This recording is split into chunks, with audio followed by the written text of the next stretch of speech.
Step into the paranormal with Ernie Atwell and David Seiler, brought to you by Paranormal Inc., right here on WLFE DB Radio.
Well, hello, everybody, and welcome to episode 62 of Step Into the Paranormal. I'm Dave Seiler. It's your boy, Ernie. What's up, y'all? Thank you for joining us this hot evening. I think we forgot how to do this. Yeah, it's been a hot minute, man. Sorry, we've been busier than the one-legged man in the butt-kicking contest, so... A lot going on. Yep, and sorry for the opening, man. I'm hitting too many buttons at one time. Hey, at least it came together. Yeah, we got there. We have a very, very special guest tonight that's going to make for a very... very special show tonight. We have, before you bring her in, from St. Croix Paranormal, way out in Minnesota, we have our good friend, Jill. And Jill is also the owner of the Haunted Boyd House. Ooh. So I definitely want to hear all about that. Definitely. Well, let's welcome her in, guys. Hey, everyone. Hey. Hello, how are you? Good. Thanks for having me on. How's it out there in Minnesota, Jill? We're having a heat wave. It's like 40, so that's kind of nice. It's like, man, what's it like? 70? Like I rode here today with the sunroof open. And see all the people outside doing yard hair work flapping in the wind with their shorts on. Oh, wait. Jill, I want to get right into it with you. I have so many questions. And forgive us if we have a tendency of going off track, because when we get excited over certain guests, we have a way of just doing things our own way. A left field, Fire away.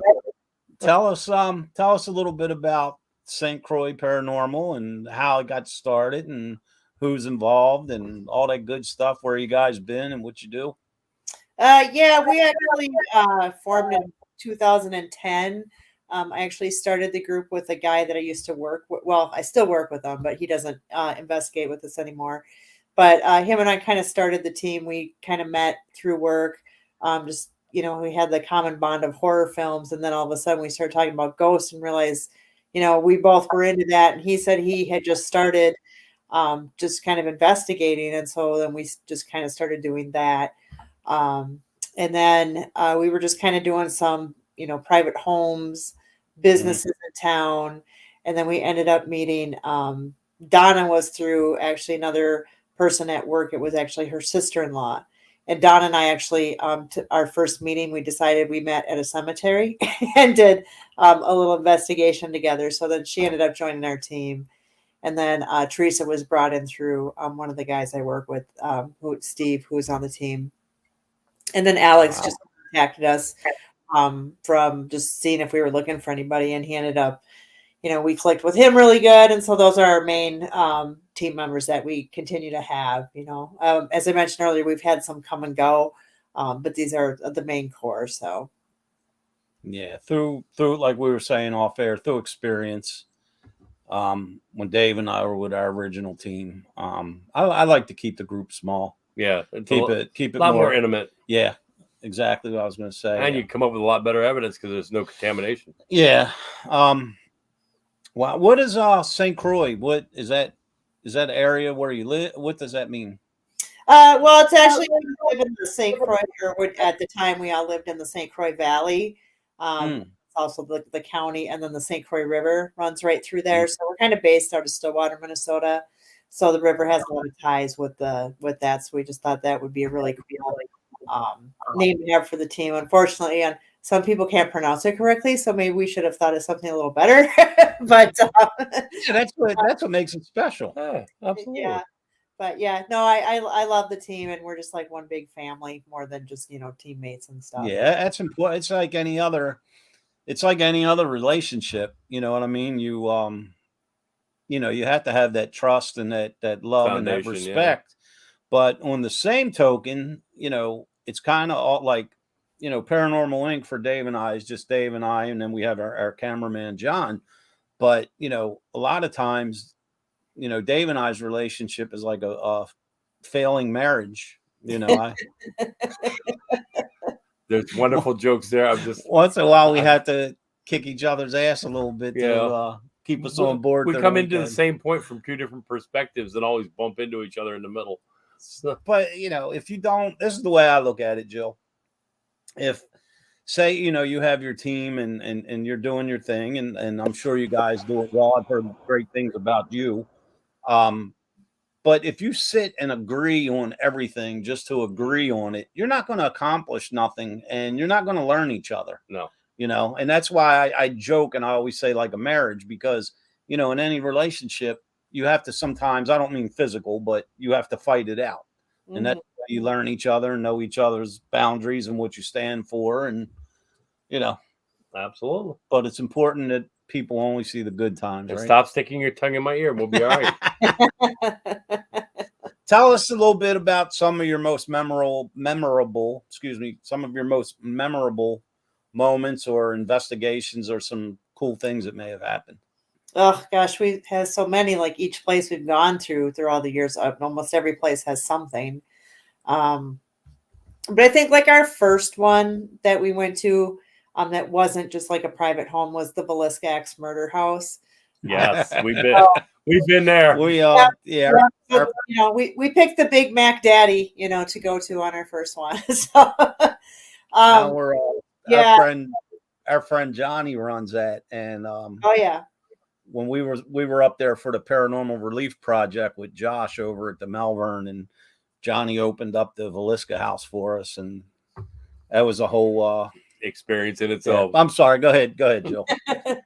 Yeah, and then we were pretty terrified to be there. We did get some interaction with the REM pod right away when we got in there. We had like little pebbles being thrown at us because they have like that old fashioned grate. So yeah, wow. Did you guys get like pebbles or something too? Well, didn't you have something thrown at you in the attic? Yes. All right. So that was lemon. Hang on. Don't go there. He had something thrown at him after he got stuck going in the attic. Okay. The little room at the top of the stairs, it's like where the hideout room is. Yeah. You know what I'm talking about? So we went in there and we actually put an EDI in it, and that lit up like a Christmas tree. REM pods went off and Mel went off. And then from the window side, which was behind me, I was facing the door. I kept getting hit with pebbles. Yeah. Oh, interesting. See? Yeah, we were having them throw down, and we were like, hey, I thought we were having fun throwing rocks at us. But what was really interesting about that we got some really great EVPs, like class A EVPs of the kids talking. So we had like one of the the older boy, I can't remember his name, but just from the sound of it, I know it's the older boy. And he said, "No, Lena, no," like she was going to do something and he was telling her not to do it. We had the kids saying, we actually had two of them talking together. One said, "You want to play?" And the other one said, "No way." So it was just some crazy stuff. They're like, "We want to touch your things" was another one.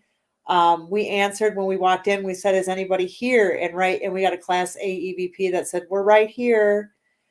So it was just some really cool evidence that we actually captured from that place. So if people want to check out the videos on YouTube under St. Croix Paranormal, you can find a lot of the good EVPs that we got from Villisca. So that one was, I was like pretty scared too, because I remember the first night, and I was sleeping like face to face with Kristen. I'm like, "Don't turn around and stay facing me." Now, out of curiosity, one of the things we have happened, it was 4 of us in the house on the bottom level as you walk in the door near that back area. We could actually hear a female speaking with our own ears upstairs. Oh, and wow. we got one EVP and as well. The thing was, because we went during the day because we had an event that night, so we were there all day, and we just figured, well, maybe Johnny had let somebody in or whatever. Somebody was in there. That's how obvious it was that we were hearing something. Yeah, it was a woman talking, just like you're talking to you and me. We could hear her mumbling upstairs. The thing that got me with the Villisca house, being a person that's not a medium or clairvoyant or anything like that, I don't feel anything. And, we all experience from time to time, whether it's our own imagination or the environment we're in, but sometimes we go in a place and it feels like we're being watched. And, not only did it have that lore about it, but feeling like being watched, I almost felt like we weren't wanted. Like, you weren't welcome. Like we were interrupting or disturbing. It was just a very uncomfortable. As much as I loved being there and can't wait to go back, I felt like, man, I just want to leave here. Like I felt like I was bothering somebody by being there. Like we were going to get in trouble or something. Like you know what I mean? It was just Absolutely. a very uncomfortable feeling there, which made it, once we left, it made it all that much more cool to talk about. Now, Jill, did you get any kind of weird vibes while you were there? The only thing which I thought was kind of oddball is I was upstairs in the kids' room where they just have like the crib and then the 2 beds. And all of a sudden I just got overwhelmed with sadness and started crying. Like I just overcame with sadness. And then it's like I kind of understood, let's not talk about your death today. So we never once spoke of their deaths that day. And I'm wondering if that's why we may have gotten the great EVPs that we did. We focused more on their life and we played games with the kids and things, and that kind of how we approached our investigation that night. So yeah, that I didn't get anything, heavy in a sense of sadness, but nothing in a negative way. We just had a question come in from our friend Kathy. She asked, "Why does everything always get thrown at Dave?" So please, anybody watching, I would love for you to answer that for us. We were at an event the other day, and one of the guests said, "What was that?" And I look in, and you see one of the balls we put down rolling. And as I said, "Hey, there's a ball," a rock went right by my head, hit the wall behind me. I Scooby-Dooed, "Hell no, God!" and almost ran over the guest moving. I was up when what Dave's talking about. He had just taken a few of the guests downstairs to the second level. I was all the way upstairs, and I heard him yell about the ball move or something. I was looking over the banister, and the rock that was thrown at Dave, I actually heard it hit the wall and then hit the floor. I mean, that's how blatant that it was. And it came. There's a wall here and a window here, so I'm looking into the entire room. There's no one there. Yeah, I think there's one in every group. Like we have Teresa, we call her the paranormal punching bag. So she's the one who gets, all the touching, the scratching, the pushing. I've actually seen her get thrown out of a closet. We were actually at Whispers Estate in Indiana, and we were in this it's like a really big walk-in closet. So they actually had like a table, a couple chairs in there. When we were in there, a lot of people get scratched, pushed, locked in, just a lot of negativity. When we were in there, I just got this voice in my head that says, "Get out of this closet." And I just kind of just chucked it up to like, I'm paranoid of getting locked in places anyway. So I stepped out of the closet. I didn't relay it to Teresa. At the same time as we're running the spirit box, it said, "Shut this door," which we didn't do that either. And the next thing you know, she comes flying about 4 feet out of the room, lands on her hands and knees. So it wasn't like the chair tipping over, because she would have just been in the closet if that was the case, not down the hallway. So that was like a pretty scary moment for us there. Jill, when you were at Villisca, did you have the opportunity to go over to the Malvern Manor on the Iowa side? Yeah, I've actually been to Malvern 2 times. Wow. What do you think of that place? I love it. It's fun. There's like this guy that's in that first main room. They call him like the music man. Like he doesn't talk, but he with the music. Yeah. And we actually ended up putting, we had a REM pod in, and I said, "Hey, hit this REM pod off if you want us to come play music." Well, we're in a different room. All of a sudden it started hitting. So we come in there. We're like, "Oh yeah, so you want music, you know?" And he's like, hits it again, like, "Yep." So then we went and we put some old time music, and that REM pod went to that beat of the music. It was just crazy. Oh, wow. That was a really cool experience to have too. But yeah, just Melbourne's so much fun. Sorry, one of our lights, things happened in my house because of Sandra. One of my lights just went like that. And I'm like, "Is my dog down there?" Yeah, I couldn't see her, but you saw the light move. Yeah, we both went. I saw a shadow, and I was like, "Okay." Yeah, I have a desk for my work over here. Lights come on all the time. We've had a lot happen. When we had Josh Hurd from Melbourne, when we had him on the show, it sounded like somebody kicked my front door, and I went running up, and there was nothing there. Because I think if Josh was even the one that broke, because he was like, "What the hell was that?" Yeah. You know, I'm like, I'm out. We're down here in the dungeon. We don't know what's going on upstairs. So Jill, this is the burning question, man. I've been trying to hold off on it for a little while, but please tell us about the Boyd House. Uh-oh. Yeah. The Boyd House came about just because of all my traveling with the paranormal group. Mm-hmm. I just kind of decided that would be kind of fun to have my own haunted location. And in 2018, financially, I was able to do that. So just kind of searching through the MLS as I came across the Boyd House. So it wasn't like a known haunted location. I was just kind of, wouldn't say that I'm psychic or anything, but I was just kind of going with my overall gut and feel. And then I would go do an investigation at location. So went to a lot of different places, but I was really kind of drawn to the Boyd House when I came across it. Kind of like it. This is the one kind of feel. When I started looking at it, the day I went to go look at it, I went with my teammate Donna, and we were just waiting outside for the realtor to show up. And we're just kind of sitting there, and all of a sudden I was like, "Do you kind of feel like someone's looking at you?" And she's like, "Yeah, up through the attic window." And then when we went in there, you could feel like somebody was there, but they were just being real standoffish, like they weren't like coming real forward. But we did get on the spirit box that said, "Who are you?" was one that we got. And then we also had a REM pod going off within 8 minutes up in a different room. So wow. just a few things. We want to give a quick shout out and hello to our friend Virgil, who's tuning in from Manchester, England. Yeah. If you know Charlotte Underwood, tell her that Ernie said hello and see you soon. What now? The Boyd House, that's in Minnesota as well? I can't remember. Yeah, it's in Boyd, Minnesota. It's just a real small, tiny town.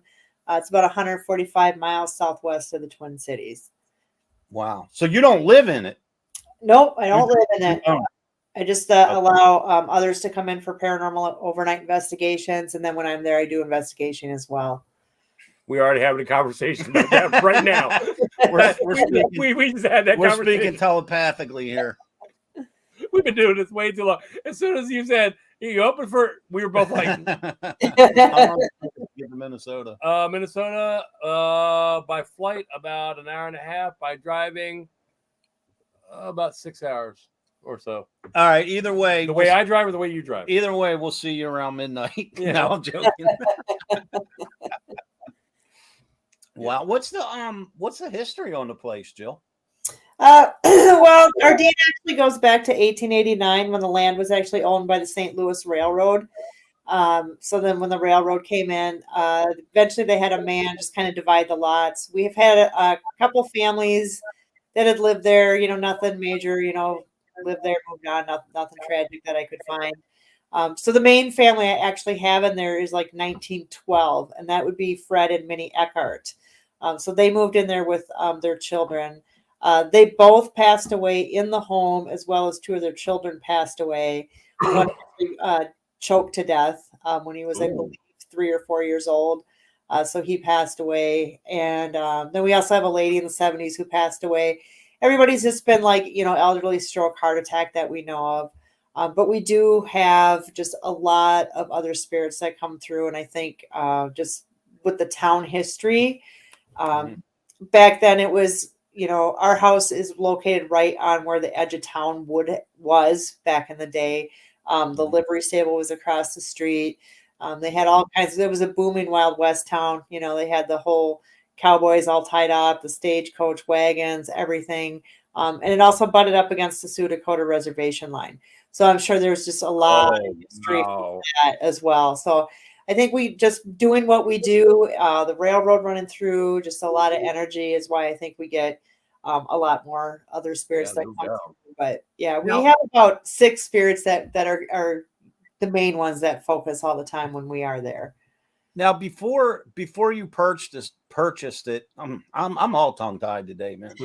Before you purchased it in 2018, was it investigated a lot, or you just on a whim you purchased it? Yeah, that's just, I felt that it had some paranormal activity in it. Again, when I went and did the preliminary, I had some stuff. I checked with the medium that I really trust, and she said, "Oh, there's about 6 spirits there. Men, women, and children." She just told me a whole bunch of stuff that later down the line, as I owned the house and talked to people, that she said was true.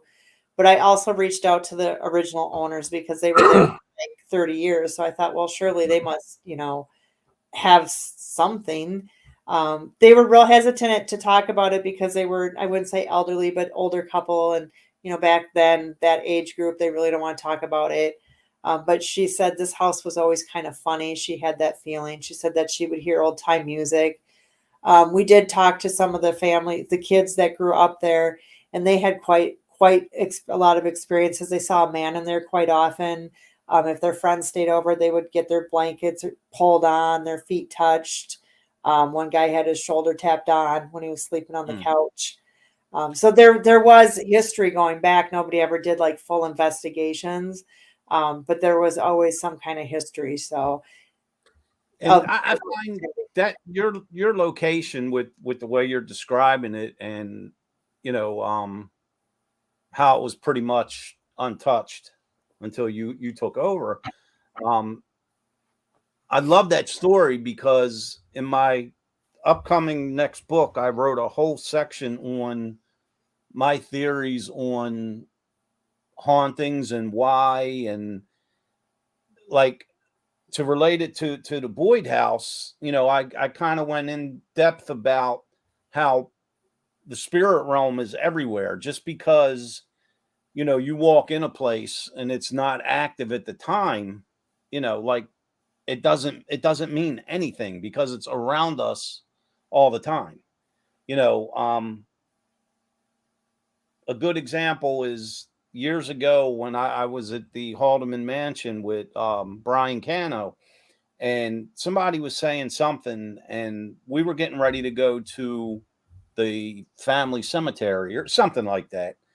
And it's like down the road. And somebody brought up about, well, that probably won't be haunted or have any activity because, we're leaving the mansion, and Brian brought up like, so basically what you think is, if there's a spirit haunting a location or active at a location, once they get to that property line, they're just going to stop and be like, oh, I can't go no further. You hit something. Still hear us? Yeah, I can hear you. Still hear us, Jill? I can hear you. Yep, just keep talking, and I'm trying to figure out. He taps. I saw you hit something. No, I moved the cable, but that's the camera. Here, let me reset the camera. Our camera's acting weird. It's saying it's unplugged. I know. We're getting there, folks. Why is it not? All right. So that one goes backwards. Some assembly required. Batteries not included. I don't want to pull the... That's the camera. Yeah, your leg hit something, and I seen the camera. Well, no, I moved this, which is the brick, to here. Oh. So hold on. Let me try moving the camera to another port. See if that works. Just keep talking. I'm working. I'm getting a kick out of watching you scurry around, try to figure out what's wrong. But yeah, it's just my point, Jill, was like, Go ahead, keep talking. That a lot of people are under the assumption that if something isn't currently active, that there's nothing there, which I completely don't believe in. I mean, how many times have we been to a location? More than once. And you might go Saturday night and it's crazy.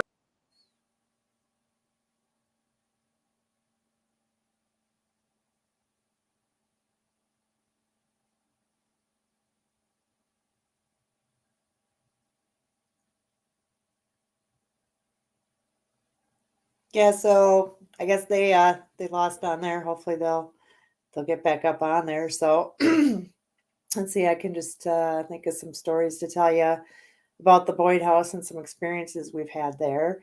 There was one time my husband was coming in through the front door, and he actually happened to look upstairs, and he saw like this woman in like kind of like a whitish dress. And she kind of had like long brown hair. So for a few minutes, he actually thought that it was me. And then he just kind of looked away and then realized that that wasn't him or her, or myself, I should say, that it wasn't her. And so that kind of freaked him out a little bit. And he's not really a ghost person. So that was just kind of something for him that was probably his first experience with that. But that work? Here we go. Start cam. We are slowly coming back. We're hearing everything We're hearing you saying you're working fine, but now I see you. Right, so that's now you're back up. Wrong camera. Hold on, wrong camera. Let's see if we get to the live camera. Some there we go. We're live. Hi. Some assembly required. Right. Batteries not included. But and thank you for keeping us. And John, it's not me. It's like literally I moved and it said stop. Told you I have happened here. You can submit your resume for Paranormal Inc. Technician to ErnieAtwell45@gmail.com. We keep it G-rated. But yeah, man, I would love to come up there or out there or wherever the hell you're at. What is that? Out there? Out there. Out there. Out yonder. Check out that way. That's so cool. That's so cool. So you said the Boyd House is in a small town? Yeah, there's only like 170 people in town. I was saying, it used to be like that big booming Wild West town. Now we have like a bar, a cafe, and a post office. That's pretty much it. How far did you say you live from there? From there? I'm a couple hours away from it. So wow. Yeah, so the town itself, you have to drive through a big, huge cornfield. Then there's a little tiny town, and then more cornfield. So there's nothing around. So. Right. Wow.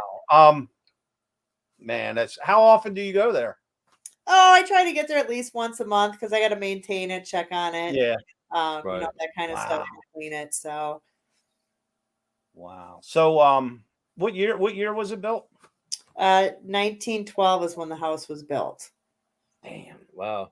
Yeah. It's still got all the natural woodwork in the house. So it's kind of cool. Some of it's been redone a little bit, but it's got the double stairwell too. So like almost like how they have the servants entrance and the your entrance. So yeah, they had the split stairwells and then it goes up. So it's like 2,100 square feet. So we have it's a finished basement. It's not like livable, but it's not a gross, icky basement. And then the main level actually has like the parlor and then the living room. And that's where Fred and Minnie both died and where the piano room is. And then Minnie's funeral was held in we have that 3 octagon window So her casket was there for 3 days, and they did the services from the home. And then upstairs, just like a couple bedrooms, playroom for the kids, master bedroom, bathroom, of course, and then the attic runs the full length of the house. So a couple different levels. So you rent it out like for groups to come in and investigate and stuff? Yep, we're open 365 days a year. So because what's some of the experience? I'm sure that the groups have spoken to you afterwards. What's some of the things that other people's experience there? Oh, just a ton of different stuff. So we get a lot of equipment interaction, of course. Get your EVPs. People have been touched. Most recently, these brave souls. I wouldn't do it only because I don't like bugs. But they decided to sleep in the basement. And then he was awoke. I think it was like about 4 or 5 in the morning of somebody kind of almost doing an army crawl on his bed, on his air mattress. Wow. So yeah, that just made him jump up. We get a lot of people getting touched while they're sleeping. Audible voices, we'll hear that. I've actually heard audible voices several times in the home. Just different things. There was a one team too. They caught some shadow figures too in the kitchen. Oh wow! Now, because I know the photo you sent me that I ran on the advertisement for tonight's episode, man, the house just has that appearance. Yeah. Like as soon as you sent it, I was like, oh boy, creepy AF. Yeah. Wow. Yeah, we love it. I brought the house back to like the 1900s, so we have kind of redone it. We put up like a lot of the old Victorian wallpaper, a lot of antiques, furniture we brought in. A lot of supposed haunted objects, dolls, a lot of haunted dolls. And then we actually have a really creepy painting that was given to us. It's a really odd painting. Now, I haven't really gotten any bad vibes from it myself, but it's just this weird, very in-depth, like blue monkey by a tree with some red chairs. It's just odd. But the story behind it is this woman and her husband found it on the side of the road, sitting on the red chairs under a tree, just like in the picture. But they took the picture home, not the tree or not the chairs. And her husband always kind of regretted not taking the chairs. But she never liked it because she always felt like something was staring at her. There's also a story written around the frame about monkeys around the frame of the picture. And she never wanted to read it because she felt like it would summon a demon. But her husband became extremely obsessed with this painting, hug it in the garage, like he would just stare at it all the time. He actually ended up committing suicide in front of the painting. So then she just wanted it gone. So she gave it to us. And so now we have it. Like I said, I haven't gotten anything bad, but the very first day that we brought it there, we were doing an Estes method up in the attic, and I was just like, "Hey, what do you think of that picture downstairs?" And it said, "Monkey, evil, get rid of it." Oh wow! So, has anybody tried to get like any readings off of any like EMF readings or anything? Like if anything's happening around the painting? We ourselves have not, and I don't know if any other teams have because not everybody submits everything to me. I do know I kind of get a kick out of it because people come by and they'll kind of read the story underneath the painting, and then I've actually put the poem that's around the frame, and people start to read it and go, nope, nope, nope, and they won't finish it. So we have this. There's a mansion we've been hosting some events at in our home state here. It's like an hour away, and when you go up to the second floor, there's a painting at the top of the stairwell. And it's a painting of a lady, but it's one of those that you can see what it is from a distance, but the closer you get to it, it kind of it's more scrambled looking. Yeah. But she's kind of got like her head turned a little bit, but in the painting itself, her one eye is very clear, and no matter it just looks like it's following you. It's just eye looks like it's following you. Yeah, it is so creepy. Yeah. Wow. I remember this is that's what we're talking about, John. That's exactly what we're talking about. This is a little off base, but when I was younger, I worked with my grandfather and my Uncle Jack. We worked at our church, and which was my school. And we had a painting there of the Virgin Mary. Okay. And it was one of the paintings that allegedly the eyes followed you. So I'll never forget this, man. It was so funny. We had to take the painting out we had to send the painting out for repair, you know? And so it was gone for a few weeks. I did the repairs and it comes back. So my uncle, he tell, Ernie, grab a 6-foot ladder and we got to take this painting up to the church. So we put the ladder up. Now, it was the middle of the day, probably around lunchtime. And he's like, oh, you're younger than me and smaller than me. You climb up the ladder. I'm going to hand you the painting. Just make sure it's right, hanging on that hook. And I'm like, I mean, it's nothing to be afraid of, but still. And I remember him handing me the painting and, I'm trying to avoid it because I don't want the eyes to move or follow me. And he's like, don't forget now, look in her eyes when you hang the painting up. And it was just like, it was like a whole scene, this kid hanging this religious painting up. Yeah, I know. But that one that we were just referencing at the Ramblewood, man, it's just, that painting is so weird. And it looks like in one of those horror movies, like when you see the little latch drop and the real eye comes through and looks at you, you feel like that's the whole thing is like surrealism. Yeah. And like fuzzy, except for that one eye. You gotta do you have any pictures of that painting, Jill? Yeah, somewhere I have something. Yeah. Man, you have to send it. Dave and I have to check that out, man. I'd love to see it. Definitely. Yeah, I'll do that. I'll do that for you. Description. I'm not. I have enough problems. So. Why are you scared of Sandra? I'm not scared of her. She just moves every now and then. Huh. We actually was shooting a video here, Jill, where we do our podcast, and I thought that I saw Sandra's leg move, like with my own eyes. And sure enough, when we went back and reviewed, we captured her foot went like that. We captured her foot. And the first couple times it happened, I thought he was messing with me because she went from here to here on the table. And literally, I called him and I'm like, dude, it's not funny. Stop the BS. And that's not quite what I said, but you get the point. And he's like, what are you talking about? I'm like, moving the doll is not funny. You're trying to scare me. Knock it off. And he's like, dude, I swear it wasn't me. I'm like, yeah, right, Ernie. The doll moved. And so a couple days later, I put her back right where she sits. A couple of days later, she ends up here again. I was going to call him up and yell at him, but it's like, wait a minute, he hasn't been here. What the heck? So put her back again. About 2 weeks later, my daughter, who's 16, comes downstairs. She goes, Dad, why is the doll on the table? I come down, sure enough, she's right here on the table. So she's moved a few times. And I've had to talk with her. As long as you don't end up in my room, we're square. You end up in my room, either you or I'm going to end up on Ernie's doorstep. One of the two. Now, how we can solve this issue, and I've tried ample times, simply put a camera on her. I don't investigate my own house. We already tried that once, and you know what we came up with? Nope. Sounded like my front door got kicked in. No. I leave things alone in my own house. But I agree with you there. I agree with you. I lived in a house that was haunted before I moved to my current home.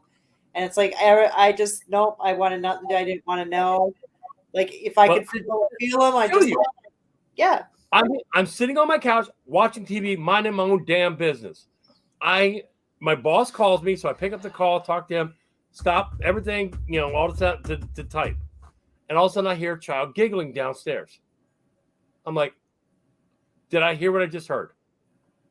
So I'm stopping. I'm listening. I hear a child giggling again. I call up Ernie.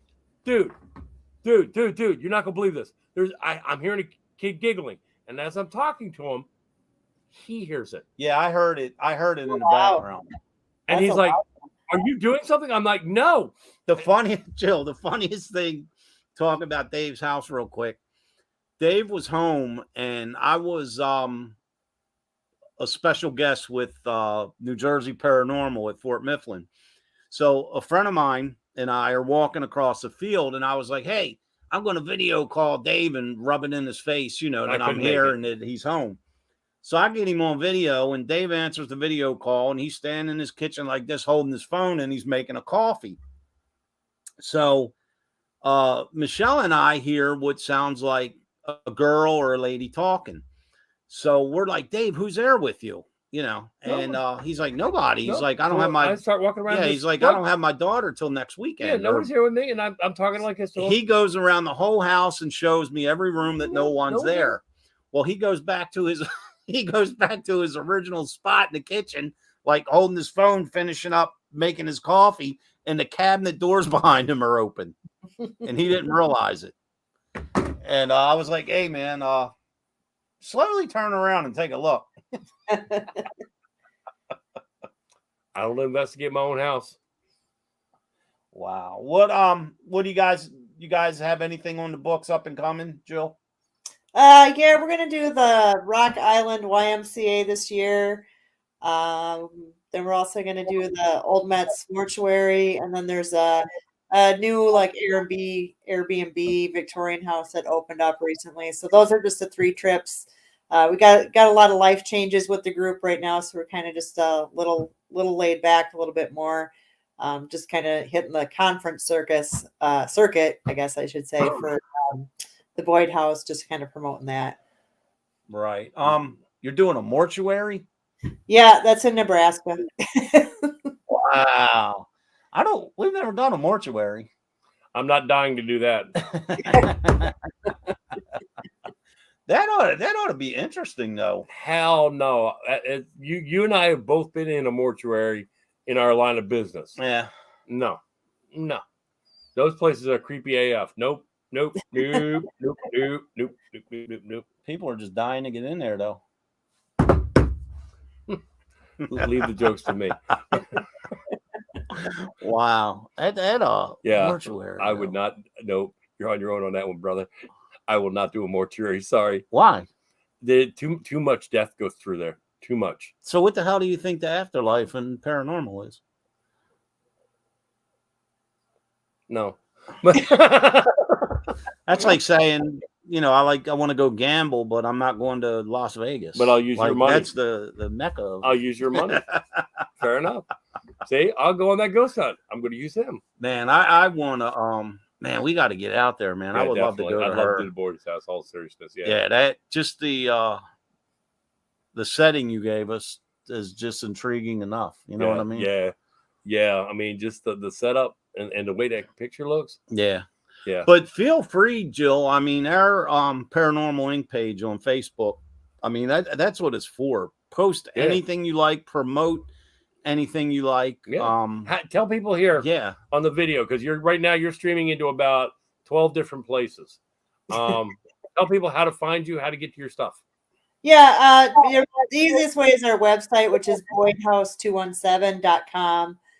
You can also email us at boydhouse217@yahoo. You can find us on Facebook. That's pretty much. Is this BOYDE? No. Yeah, BOYD, boydhouse217. Right. That's why I wanted to make sure that people.com. I'm putting it up here in the feed. That way people can see it. Yeah, and so that's the easiest way. So that kind of talks a little bit about the house, got history, a little video on there, our calendars up there. So if any groups or individuals or investigators or whatever are interested in coming there, they can just contact you directly. Yeah, they just through the website would probably be the easiest way. So, or if they're chatting with Dave and I mean, you can let us know and we can hook you up with Jill or whatever. I'd love to see some. Excuse me. I'd love to see some evidence or some footage from out of there. What I mean? That would be awesome. So we got to go there. I was going to say it'd be even better if the footage. He'll was be calling you after the show in the next couple of days to set us up. We don't have nothing scheduled out that way where we could. We do now. I mean, you know what I mean. Like when we went to Malvern, we were able to jump over to Villisca. But you know what? We take a flight out there. When were you at Malvern last, Jill? Probably a good couple years ago, I think. Yeah, we were out there in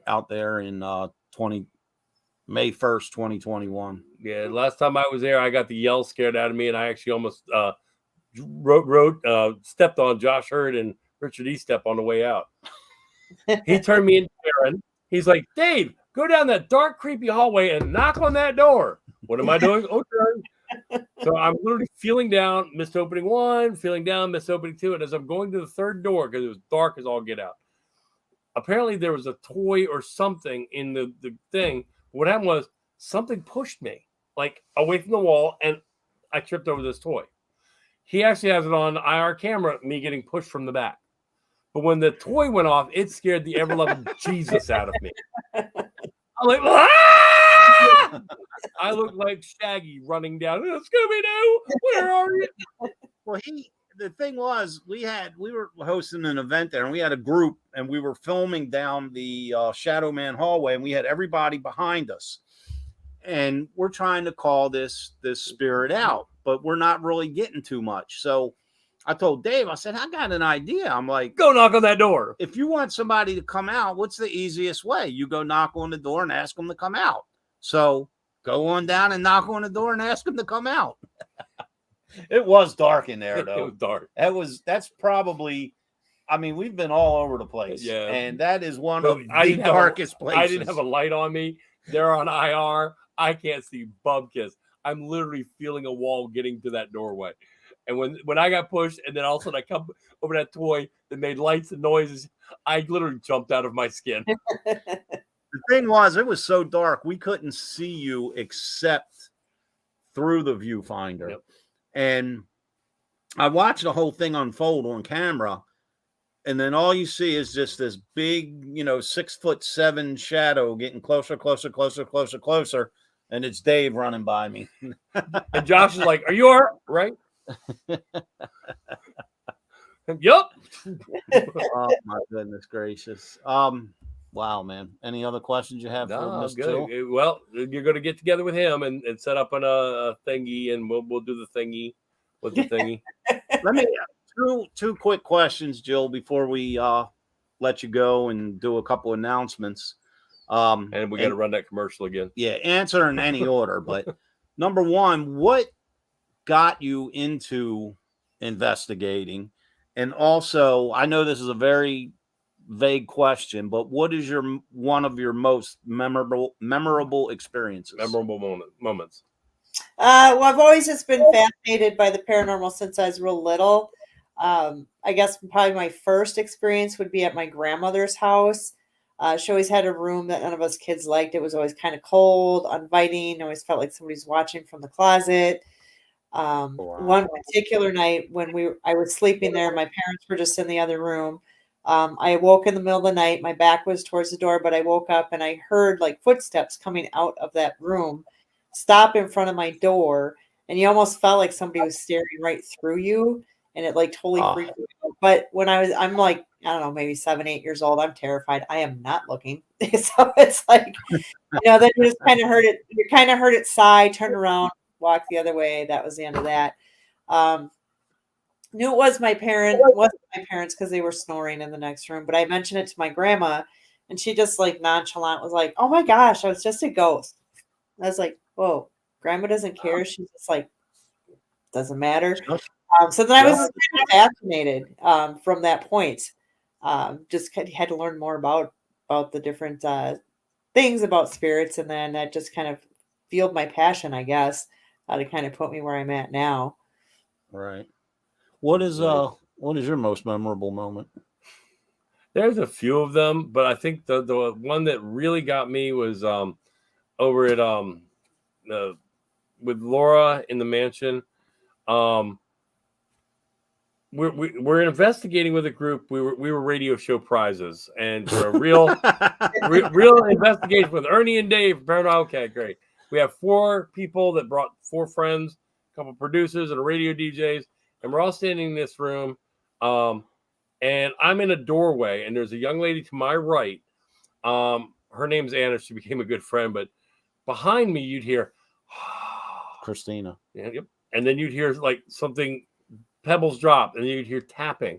And every time I turn around with a flashlight, nothing there. Well, all of a sudden, whatever it was, it sounded like it hit right next to me on the wall, right here in the doorway I was in, and the whole house shuddered. Well, of course, when I get startled, I tell people, if you see me get startled, get the hell out of my way because I'm coming. Well, Ernie was trying to grab the equipment, which was in the middle of the room, but he saw me go like this, and he went, Well, of course, I went, boom. Caught him right in the beak on the way by. So I see him spinning with birds around his head, in the middle of the room, and he's like, I think you broke my nose. The thing was, though, everyone in the group heard that and felt it. Because... And these are solid plaster walls, so it's not like, dry rock. It was like a sonic boom. And the walls shook, and everyone, when Dave ran, everyone ran with him. They followed, and I'm just follow Dave because Dave ain't getting caught. I'm just standing there like, please don't hit, run over the equipment. But yeah, and the next day we went on to another investigation. So he gets there and he has these big old Stevie Wonder glasses on. Like, dude, what's up? And he goes, he had 2 raccoon eyes. But it's such a, I like asking that question, but sometimes it's such a hard question to answer because we've been on countless interviews, and people be like, well, what was your most favorite location? And it's so hard to answer because at the time each location we're at is our favorite location, right? Because it's always something different. So we are the new, where my new favorite one is? The Boyd House. Yeah, the Boyd House. That's my new favorite location. That's our new favorite location, Miss Jill. Awesome. We definitely got to have you out there. Jill, we got to let you go. We got a few announcements. We got to run our Rochester commercial one more time. For being with us. And you're welcome back anytime. Oh, absolutely. And like I said, our Paranormal Inc. page, it's viewed all over the world. So please, whatever you want to post to promote your group, post it up. The Boyd House, your investigations. That's where what you be located, public, private, whatever you. Yeah, just throw it up there. That's what it's there for. And please keep in touch with us. And make sure you get together with him to set us up during. If he doesn't call you, call him. He schedules it. I just make it work most of the time. But thank you for being with us. Yeah, thanks for having me, you guys. It was a blast. We will see you next time. Okay, Jill. Thank you. Okay. Thanks. Bye-bye. She was amazing. The Boyd House. Yeah, I'm excited. Well, guess what it's time for? Da-da-da. Here comes another commercial. Enjoy.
And there you go. Commercial's done. There you go. That's going to be amazing. Unfortunately, my partner here can't be there. I can't be there this year. Basically my world's changed a little bit, and some new things are happening with me, which is good. Starting a new job tomorrow, so Dave will be there. You know what? Out of respect for Dave being a butthead and not going, we will still have our Paranormal Inc. banner up, even though Dave won't be there. I'll just stuff a dummy and sitting in the seat. What? I mean, I'm used to having you sitting there. I'm already a stuffed dummy. So. If anyone wants to come sit at my table with me, please come sit in Dave's seat because I'm used to having somebody going. So what do we got coming up? We got second week of May. It's the Rochester Parrot Fest, which I will be at. That's all right, because me and Tony DeVille and KC, we're staying at the Hampton Inn together. So not together, but you know what I mean.